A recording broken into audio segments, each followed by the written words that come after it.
Del Evangelio según San Mateo, capítulo 5, versículo 21 en adelante. Habéis oído que se dijo a los antiguos: no matarás, y el que mate será reo de juicio. Pero yo os digo, todo el que se deja llevar de la cólera contra su hermano será procesado. Y si uno llama a su hermano imbécil, tendrá que comparecer ante el Sanedrín. Y si lo llama necio, merece la condena de la gehenna del fuego.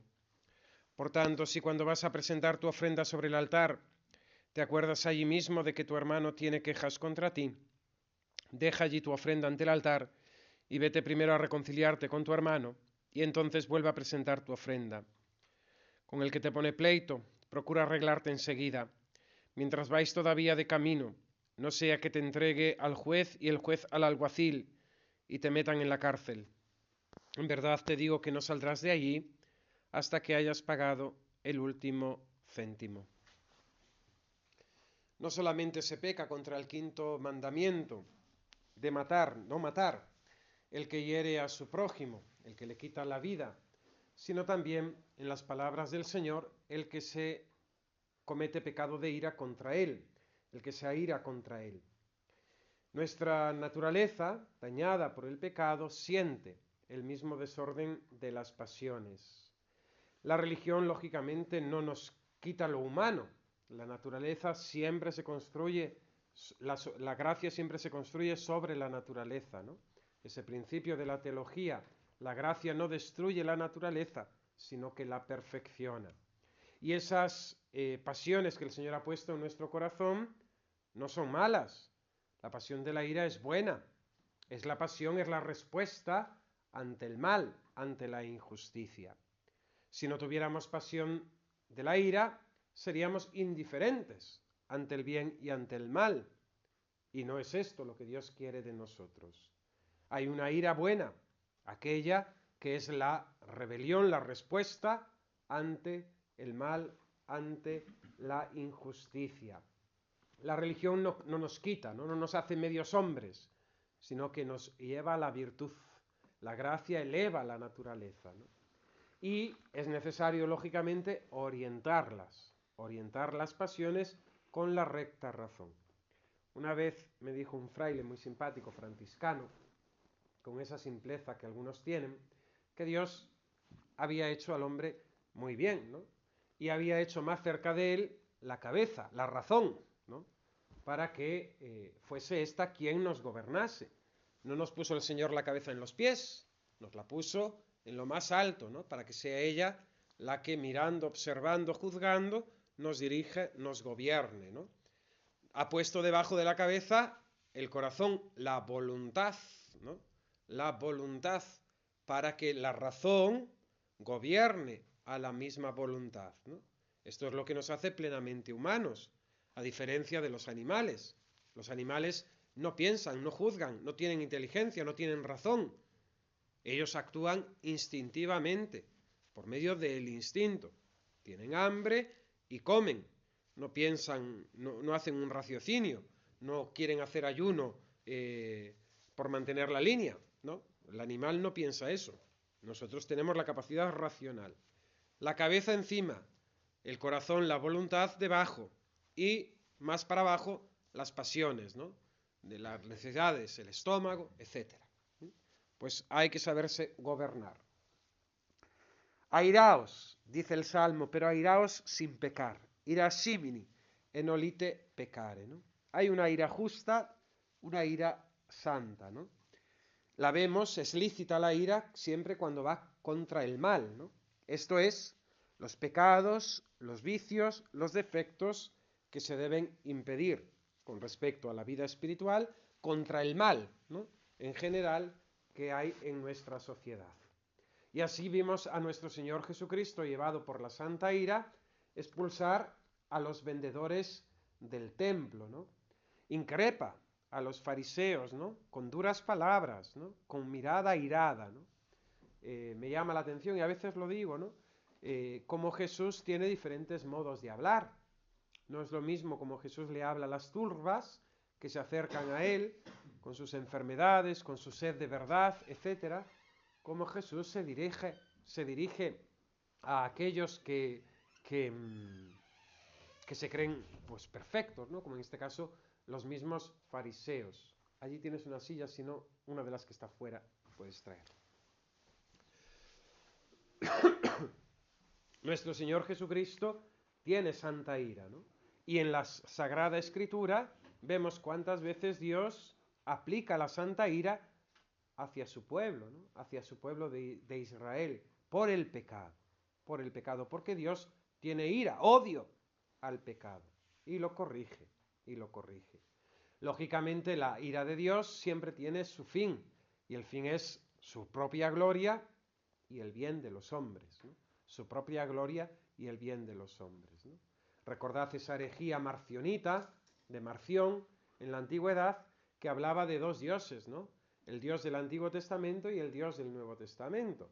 Hoy, tristemente, pues en esta época también de confusionismo, a veces se escuchan ciertas prédicas, en algún comentario del Evangelio, en alguna revistilla, ¿no? Y quieren hacer como esta separación, ¿no? Del Dios del Antiguo Testamento y el Dios del Nuevo Testamento, ¿no? Presentando a un Jesús hippie, a un Jesús buenista, a un Jesús que en definitiva es indiferente. Toda esta prédica actual de la misericordia de Dios, que totalmente es falsificada, se olvida de la ira de Dios, de la justicia de Dios, y que Dios odia y detesta el pecado, ¿no? Haciendo a un Dios que es un Dios terrible. Yo en ese Dios no creo. Un Dios que sea indiferente ante el bien y el mal. Un Dios que pague lo mismo a justos y a pecadores. Yo en ese Dios no creo. Creo en el Dios de la misericordia. En ese Dios que nos da la gracia de la conversión, que nos atrae hacia sí, que nos ha dado los medios para recibir su perdón, que es el sacramento de la confesión, como también la propia gracia del arrepentimiento, de la penitencia interior, que es la respuesta del hombre, como define el catecismo, a la misericordia de Dios. La respuesta del hombre contrito por sus pecados en agradecimiento a la misericordia de Dios. Dios perdona, pero hay que pedirle perdón. Dios perdona, pero hay que pedirle perdón, ¿no? Bien.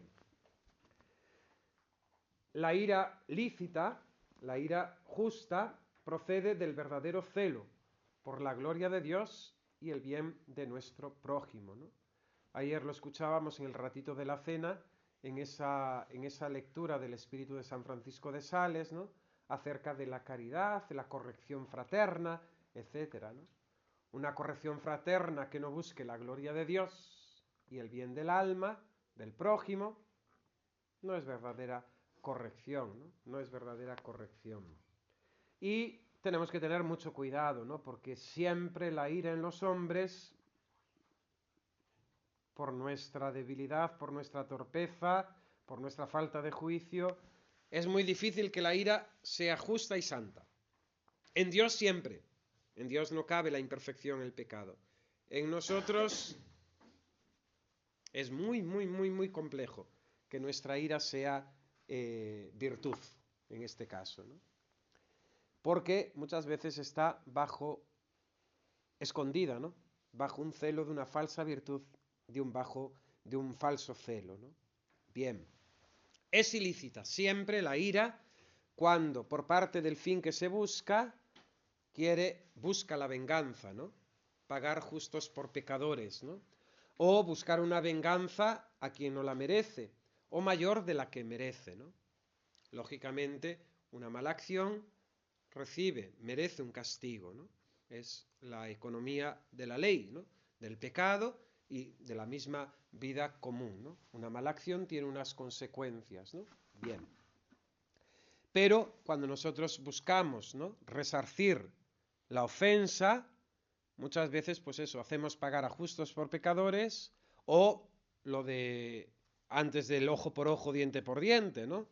Era un ojo y le sacabas ojos, manos y pies. En el Antiguo Testamento, ojo por ojo, diente por diente, un equilibrio, ¿no? Pero Jesús nos invita a perdonar las ofensas, ¿no? Normalmente cuando buscamos la venganza, nos sobrepasamos, ¿no? De forma injusta. Cuando se busca la corrección de la culpa, simplemente por desafogarse o vengarse, ¿no? En esto, por ejemplo, nos pasa muchas veces con la educación de los hijos, ¿no? Donde a veces simplemente nuestra corrección y el castigo es por el fastidio que nos provocan, ¿no? El comportamiento de nuestros hijos, no por el deber de caridad, ¿no? Que debemos hacia ellos, ¿no? Y en esto tenemos que estar alerta, ¿no? Es cierto que hay ciertas personas que por la torpeza que tienen, porque son, vamos a decir, de intelecto más torpe, hay que hacer cierta teatralidad de ira, ¿m? Para que se den cuenta. Una cierta vehemencia, para que, oye, alto, ¿no? Porque no entienden a la primera, ¿no? Ni a la segunda ni a la tercera. Entonces hay que poner un poco más de teatro, pero que sea teatro. Pero vemos que realmente pues hay mucho en nosotros, ¿no? Es muy curioso, ¿no? Cuando ves a personas que se enfadan con los animales, ¿no? Y que les pegan o le buscan un castigo al animal cuando el animal no tiene raciocinio para obrar.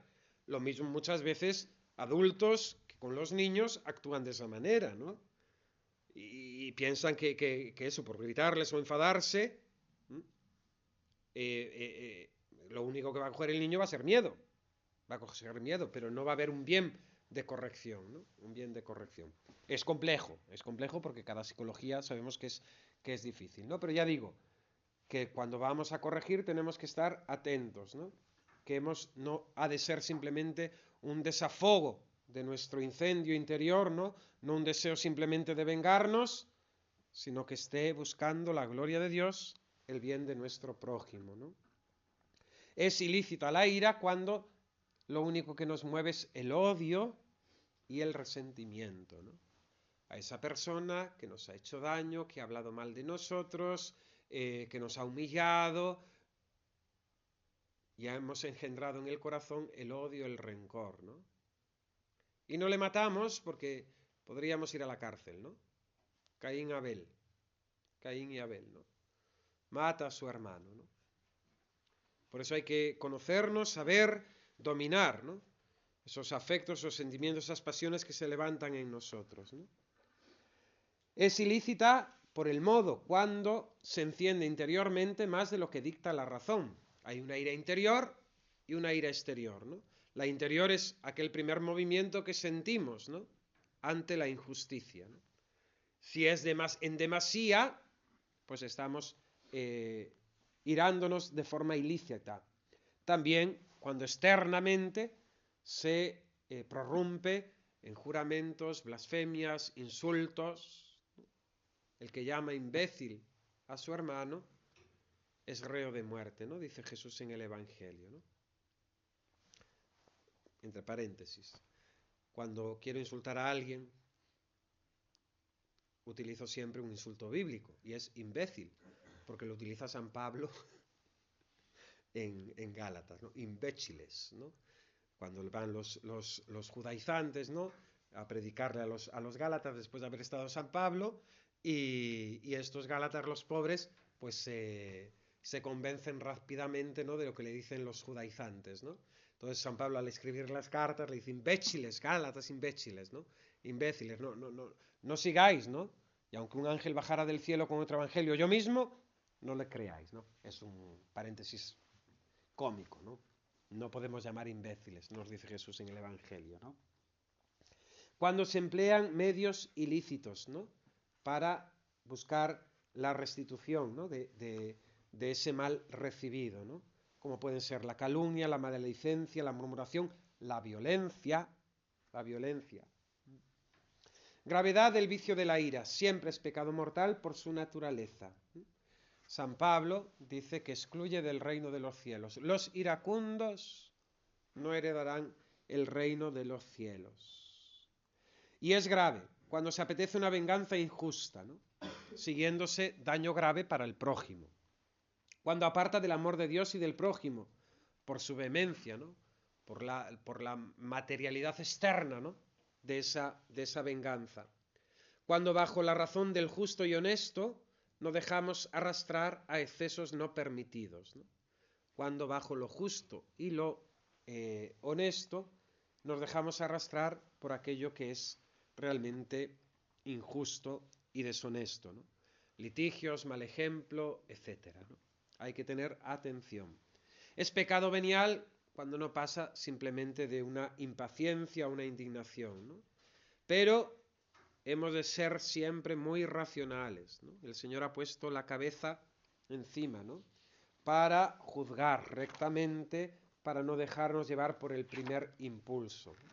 Un criterio muy bueno que utiliza San Ignacio de Loyola en sus ejercicios es, que habéis escuchado muchas veces, ¿no? En tiempos de turbación, no hacer mudanza. Pues cuando el alma está turbada por la ira, no podemos juzgar rectamente, ¿no? O sea, hay que esperar, hay que detenerse, ¿no? Hay que detenerse. Y a veces hay que guardar silencio, salir donde estamos, ir a dar un paseo, reflexionar y ya después se puede juzgar rectamente, ¿no? Y tomar la decisión adecuada, ¿no? Los efectos de este vicio de la ira es que nos hace enemigos de nosotros mismos, ¿no? Respecto de nuestro propio cuerpo, ¿no? Porque la ira acaba, ¿no? Dañándonos físicamente, ¿no? Incluso. Pone aquí un ejemplo, ¿no? Del emperador Valentiniano que se muere por un ataque de ira, ¿no? Por un ataque de ira. Sabéis lo fuerte que es nuestra psicología, ¿no? La ansiedad, ¿no? Que te puede dar, pues eso, un pasmo, un ataque de algo que parece que te mueres, ¿no? Una vez a una persona, por una chorrada, pero le dio un ataque de ansiedad y tuve que llevarlo a urgencias porque se moría, se moría. Nunca lo había visto en mi vida así, pero era pura ansiedad, no tenía nada más que un ataque de ansiedad, ¿no? Entonces, en ese sentido, el mal que produce a nuestro propio cuerpo y sobre todo a nuestra alma, ¿no? Porque enturbia nuestra razón para juzgar rectamente, nos hace perder el juicio, ¿no? ¿Cuántas malas acciones después de las que tenemos que arrepentirnos, ¿no? Por habernos dejado llevar por la ira, ¿no? Palabras, acciones, etcétera, ¿no? El corazón del hombre airado es un mar lleno de borrascas y de tempestades. Y por tanto hay que esperar a que venga la calma, ¿no? Se obra normalmente cuando estamos movidos por la ira de forma irracional. Y esto dificulta nuestra conversión, ¿no? Haciéndola muchas veces imposible. Nos hace enemigos de nosotros mismos, nos hace enemigos también de nuestro prójimo, ¿no? A quien vemos como nuestro enemigo, como nuestro enemigo. Y nuestra religión es la religión donde hemos de ver al otro como nuestro hermano, hijo de Dios como nosotros, amado de Dios y coheredero con nosotros del cielo, ¿no? Es una actitud también ante la vida, ¿eh? Es una actitud también ante la vida, ¿no? De vernos siempre, a veces la propia susceptibilidad, a veces esta misma ira, ¿no? Ver que todos están en contra de nosotros, ¿no? Cuando todo el mundo está en contra de nosotros, oye, chico, estás fatal, mírate, ¿no? Háztelo mirar, ¿no? Háztelo mirar, porque no todo el mundo está en contra de ti. ¿No será más bien que estás tú en contra de todos? ¿No? Bien. Destruye la concordia y la amistad, ¿no? Querellas, riñas, pleitos, homicidios, ¿no?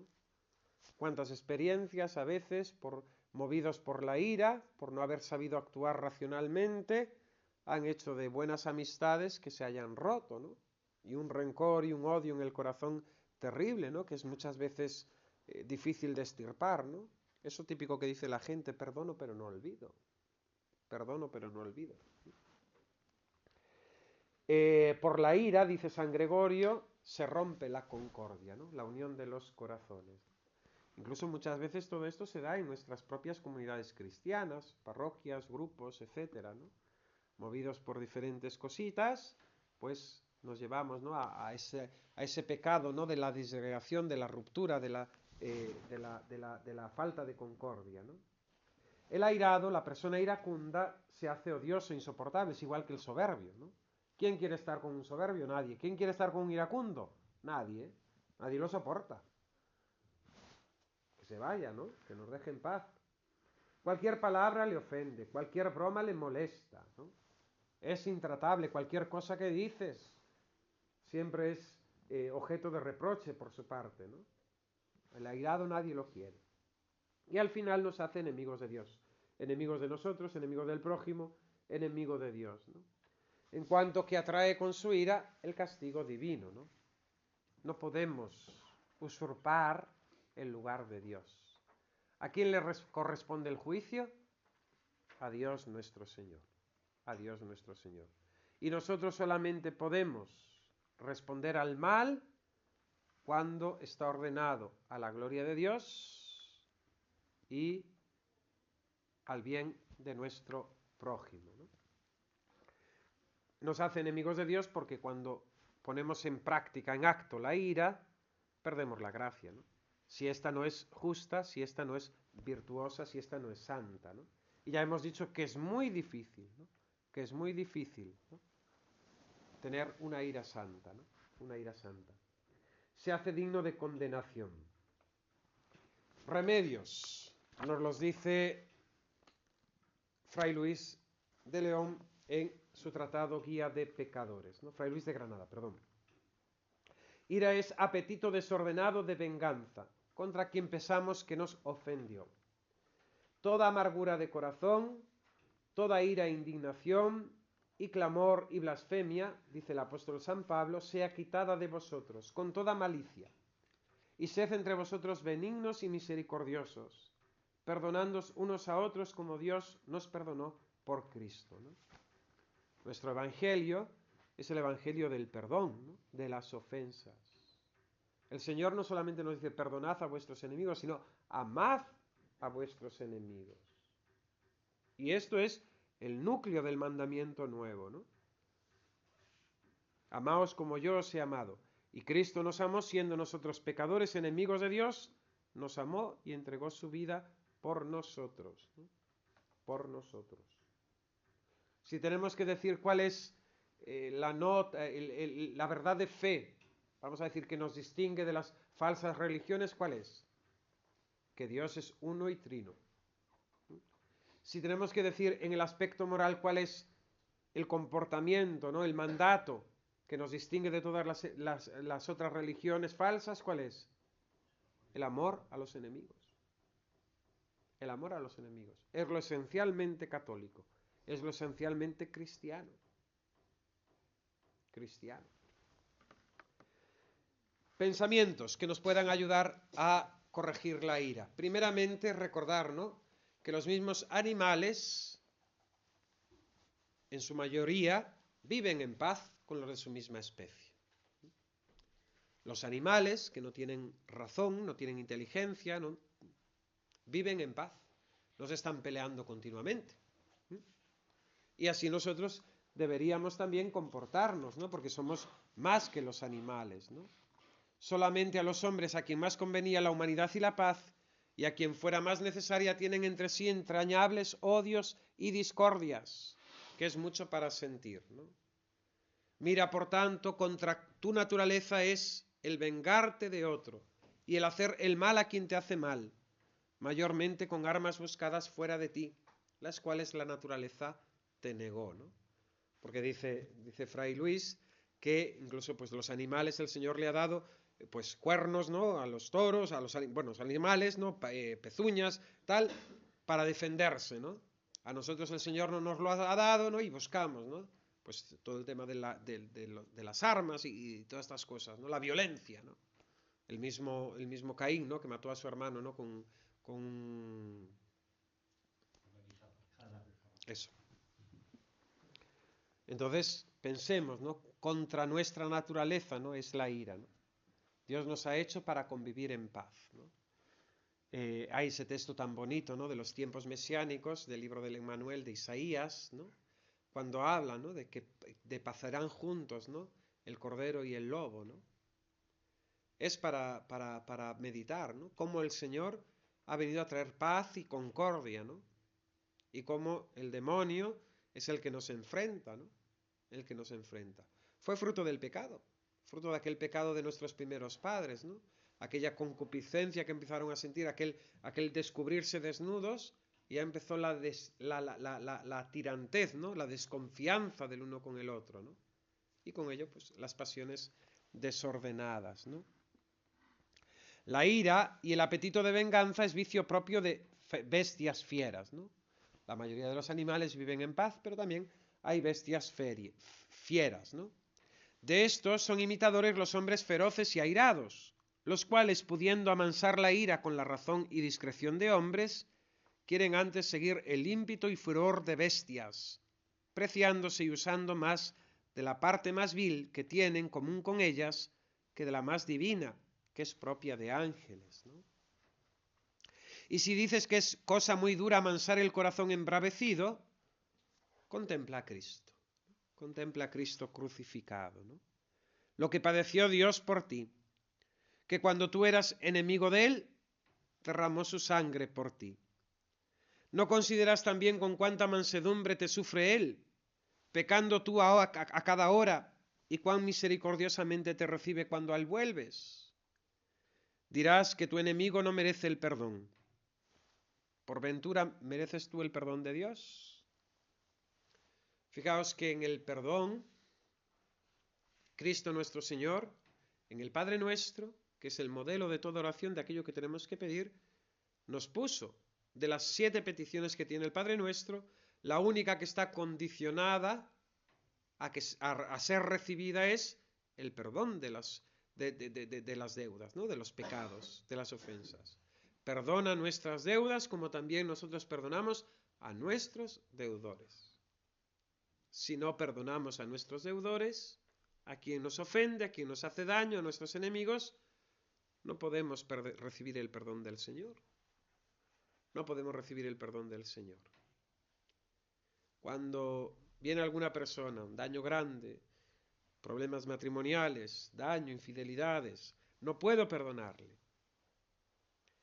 Pensemos que al perdonar, mis queridos hermanos, no nos humillamos, nos elevamos a la altura de Dios. Perdonar no es humillarse, perdonar no es que el otro te aplaste, ¿no? Perdonar es enseñorearte, divinizarte, hacerte semejante a Dios. Hay una oración litúrgica que dice algo así como: oh Dios, que al perdonar redoblas tu omnipotencia, ¿no? Porque Dios, por el pecado, podía destruirnos, hacernos desaparecer, ¿no? Pero el Señor decidió perdonar. Y perdonando, se pone todavía más de manifiesto su omnipotencia, ¿no? Que es capaz de reconstruir, reformar, curar, ¿no? Esa ofensa, esa injuria que nosotros los hombres le habíamos hecho, ¿no? Y esto es muy hermoso considerarlo, ¿no? Que al perdonar yo me asemejo a Dios. Porque es lo que tenemos que hacernos. Que en nosotros se forme la imagen de Cristo. La imagen de Cristo.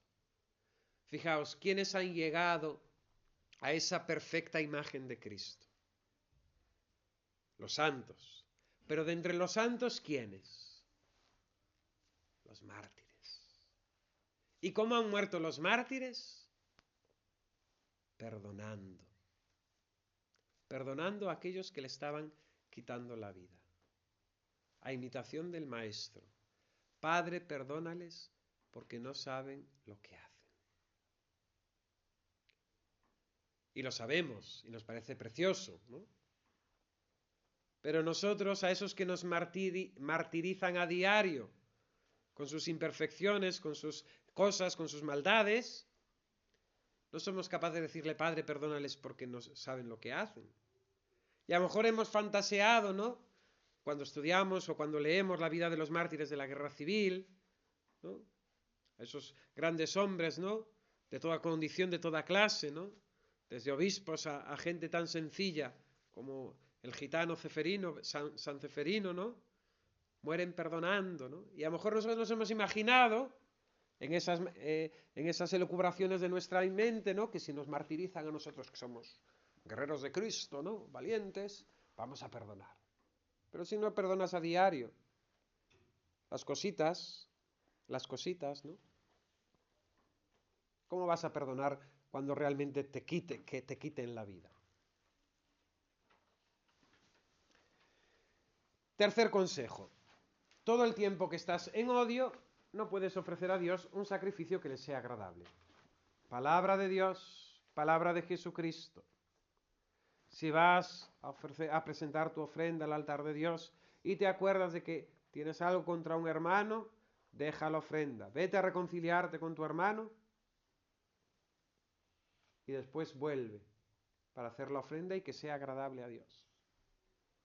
Qué importante, ¿eh? Qué importante. Porque el culto no es meramente la acción externa. El culto que hemos de dar a Dios hemos de dar en espíritu y verdad. Y entonces no podemos hacer un culto farisaico, hipócrita. Tenemos que venir con el corazón reconciliado ante el Señor. Ante el Señor. Porque si no, nuestra oración, nuestro sacrificio, no le será agradable, ¿no? Cuarto consejo. Debes considerar, a quién tienes por enemigo, ya sea este justo o injusto. Si es un justo, considera que es mucho que quieras un mal a una persona justa. Y además que seas enemigo de quien Dios tiene por amigo, ¿no? Atención. Y si es injusto, no menos cosa miserable es que te abaja, que te rebaja, que quieras vengar la maldad ajena con tu propia maldad. Si es justo, no te hagas injusto con él, no te vengas, porque Dios nuestro Señor es su amigo. Si es injusto, no te rebajes. Muchas veces la búsqueda de venganza es rebajarnos a la altura del miserable. Y funcionamos mucho así. Me insultan, insulto, ¿no? Me hacen esto, volvemos al ojo por ojo, diente por diente. Más bien el apóstol nos enseña, ¿no?, que venzamos el mal a fuerza de bien. Esto es, venzamos el vicio ajeno con la virtud propia, ¿no? Venzamos el mal con los bienes, los vicios ajenos con nuestra virtud. Para mejor vencer este vicio de la ira, uno de los mayores remedios es arrancar de tu alma la raíz de este mal. ¿Y cuál es la raíz? El amor desordenado, desenfrenado a uno mismo y a todas sus cosas, ¿no? Nos enfadamos, nos sentimos heridos, ofendidos, porque tenemos un amor desordenado a nosotros mismos. Los santos, inspirados en la palabra de Dios, dan gracias incluso a Dios, ¿no?, por aquellos que en la vida nos ejercitan. Fijaos que nadie tiene el deber de ejercitar a nadie. Yo quiero que mi mujer sea santa, voy a fastidiarla para que sea más virtuosa. No tenemos la vocación de ser ejercitadores de nadie. Pero nuestros prójimos sí se pueden convertir en ejercitadores nuestros. Sus defectos, sus faltas, sus imperfecciones, sus malas acciones, nos ejercitan a nosotros en la virtud de la paciencia, de la humildad, de la mansedumbre. Entonces los santos no solamente perdonan, no solamente hacen el bien, sino que incluso dan gracias a Dios por aquellos que les persiguen, les calumnian, le hacen daño. Qué cambio, ¿no? Qué cosa loca, ¿no? Gracias, Señor, por este hermano que me has puesto aquí a mi lado, ¿no?, para ejercitarme, ¿no? Para ejercitarme, para que crezca la virtud, ¿no? Ayer citaba, ¿no?, a esa Madre Gonzaga de Santa Teresita del Niño Jesús. Santa Teresita era una niña virtuosa, una monja virtuosa, ¿no? Pero la imperfección de esta religiosa hizo que la virtud de Santa Teresita se acrecentase todavía más, ¿no? Se acrecentase todavía más. Por tanto, eso de no lo soporto, ¿no? No, sopórtalo con paciencia porque se acrecentará tu virtud, ¿no? La virtud se prueba también en la prueba, en la dificultad. Todos somos pacíficos, todos somos muy buenos, todos somos muy santos, todos somos muy mansos, ¿no? Pero la mansedumbre se prueba cuando nos pisan el pie. Ahí es donde se prueba la virtud, ¿no? Si no me pisan el pie, todos somos gente buena. Bien. Cuando en el pecho hirviere la ira, no digas cosa alguna, cállate. No hagas nada, quédate quieto. No creas a tus propios razonamientos. Ten por sospechoso todo lo que diga tu corazón, aunque parezca conforme a razón. Dilata, espérate, pospón la ejecución, ¿no?, de la respuesta y encomiéndate a Dios. Reza el Padre Nuestro y fíjate en esas palabras. Dimite nobis debita nostra, sicute nos dimitimus debitoribus nostris. Perdona nuestras deudas así como también nosotros perdonamos a nuestros deudores. No hables, no digas, no hagas caso a tu razón ni a tu corazón. Espérate, encomiéndate a Dios. Siguiente, conviene resistir con gran discreción y ánimo esta tentación, porque es como el borracho, ¿no?, que es incapaz de un pensamiento bueno, ¿no? Lo de en tiempos de turbación no hacer mudanza, ¿no? En tiempos de turbación, en tiempos en que estamos ofendidos, no tomemos decisión de respuesta, ¿no? Porque ciegos por los humos de la ira, no podemos tomar asiento ni consejo, por muy acertado que nos parezca, ¿no? Y el mañana nos reprochará esa respuesta inapropiada que fue totalmente llevada por la ira, ¿no? Cuando estuvieres airado, ocúpate en otros negocios, divirtiendo el pensamiento de la indignación, porque quitando la leña del fuego, luego cesará la llama de él, ¿no? Yo recuerdo a mi abuela, era una mujer de carácter, ¿no? Y mi abuela era un hombre muy pacífico, ¿no? Entonces mi abuela, pues por cualquier cosa se enfadaba, ¿no? Y recuerdo muchas veces que mi abuelo lo que hacía era salir de casa, dejarla ella con su discusión y salir de casa, ¿no? Y al rato volvía. Ya se había amainado el agua, ¿eh? Ya se había amainado el agua. Pues muchas veces tener esa inteligencia, ¿no?, de saber posponer para que al día siguiente no nos juzgue nuestra conciencia, ¿no? Ocuparnos en otros negocios, ¿no? Fijaos cómo ciega la ira a veces tanto, ¿no?, que hay gente que es incapaz, ¿no?, se queda anulada, ¿no?, con ese ataque de ira que tiene, ¿no? Y es incapaz de cumplir con sus obligaciones y de hacer, ¿no?, porque está obsesionada en buscar la venganza, ¿no? El consejo es, haz lo que tengas que hacer, no te detengas ahora en esa ofensa, ¿no? Fijaos que somos también en las ofensas somos muy susceptibles, muy subjetivos, ¿no? Nos ofende a aquellos que queremos que nos ofenden. Cuando alguien nos dice algo inapropiado, véase un niño o tal, pues ante el improperio de un niño a lo mejor nos reímos, nos hace gracia. Ja, ja, ja, ja, ja. En cambio, cuando nos ofende, cuando alguien nos dice otra cosa, aunque sea menor, pero lo tenemos en ojeriza, pues, lo que me ha dicho, me ha ofendido en toda mi dignidad, ¿no? Ahí está, en nosotros está el ofendernos. En nosotros está el ofendernos. A mí me gusta decir que me ofende el que yo quiero que me ofenda. Es muy difícil ofenderme. Y me ofende aquel que yo quiera que me ofenda. No por virtud, ¿eh? Pero realmente es así. Nos ofenden aquellos que queremos que nos ofendan. Y normalmente si somos capaces, ¿no? Porque cuando una persona trata mal a otra, ¿qué se esconde detrás, ¿no? Pues muchas veces muchas carencias, muchos traumas, muchas inferioridades, ¿no? Yo personalmente he tenido que sufrir en varias ocasiones el maltrato de un superior, ¿no?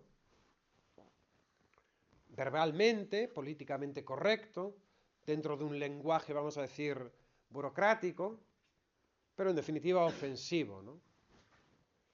¿Qué me manifiesta a mí esta persona? Por lo que me manifiesta es que tiene un trauma de inferioridad tremendo, ¿no? Entonces necesita ponerse por encima, aplastar, pisar, para pensar que es algo. Es más digno de lástima que de venganza, ¿no? Es más digno de, Señor, ten misericordia de él, ayuda al pobre, que decir, lo que me ha hecho, lo que me ha dicho. Ira espiritual. San Juan de la Cruz. Muy de ordinario, muchas imperfecciones del vicio de la ira tienen estos, que se inician en la vida de la perfección. Cuando se les acaba el sabor y el gusto de las cosas espirituales, se hallan desabridos, y con aquel sinsabor que traen consigo, traen mala gracia en las cosas que tratan, y se airan muy fácilmente por cualquier cosilla, y aún a veces no hay quien los sufra, ¿no? Cuenta en el tratadito este de virtudes y perfección cristiana, se me ha ido ahora el nombre del autor, soy un desastre de mente, perdonad. Pero el título, Tratado de Virtudes y Perfección Cristiana, sobre la virtud de la alegría de un fraile, ¿no?, que vivía siempre enojado, ¿no?, y decía que era por culpa de sus compañeros, los monjes, ¿no? Entonces decidió irse del monasterio, porque se iba a condenar y la culpa la tenían los otros, ¿no? Entonces, como vivía en una comunidad tan imperfecta, pues se fue. Y se refugió como un ermitaño, tenía un cántaro de agua, y lo llenó, lo puso en su sitio y él se dio a la oración. Pero por arte del demonio, permitida por Dios, el cántaro se cayó, ¿no? El monje se levantó pacientemente, rellenó el cántaro, secó el agua, lo volvió a poner. Una segunda vez lo mismo y una tercera. Y a la tercera ya el monje, airado de lo más profundo de su ser, cogió y rompió el cántaro, ¿no? Y se dio cuenta de que el problema estaba en su corazón, en su corazón. Estos que caminan, ¿no?, pero que son imperfectos, que todavía no han sido purificados en la noche oscura, pues eso, cuando se les acaban las dulzuras, viven enojados. ¿Por qué estoy enojado? Porque soy así, ¿no? Hay un vídeo de una señora hispana, ¿no?, muy simpático, ¿no? Porque soy enojada, ¿no? ¿Pero por qué está enojada? Porque sí. ¿Pero por qué? Pero porque sí, porque soy así, yo soy enojada. Pues enojada, ¿no? Hay gente que vive enojada, ¿no? Y en el ámbito, muchas veces también de los conventos, de las comunidades cristianas, de los grupos, etc., hay gente enojada porque el Señor les ha quitado el consuelo y viven insatisfechos y la culpa la tienen todos los demás, ¿no? No hay quien los sufra, dice, no hay quien los sufra. Otra manera de ira espiritual es aquellos que se airan contra los vicios del prójimo, ¿no?, con un celo desasosegado, ¿no?, manifiesto a los demás. Les dan ímpetus de reprenderles, ¿no?, enojosamente, ¿no?, y aún hacen algunas veces haciéndose ellos dueños de virtud, ¿no? Y dice San Juan de la Cruz, todo lo cual es contra la mansedumbre espiritual. Contra la mansedumbre espiritual. De esto hay mucho, ¿eh? De esto hay mucho. Y santones que levantan la espada de la justicia divina y van cortando cuellos y muchas veces apartando a muchas personas del buen camino que habían comenzado, ¿no?, porque no tienen ni la mínima paciencia que Dios tiene con sus imperfecciones, ¿no? Hay otros que cuando se ven imperfectos, con impaciencia no humilde, se airan contra sí mismos, acerca de lo cual tienen tanta impaciencia que querrían ser santos de un día, ¿no?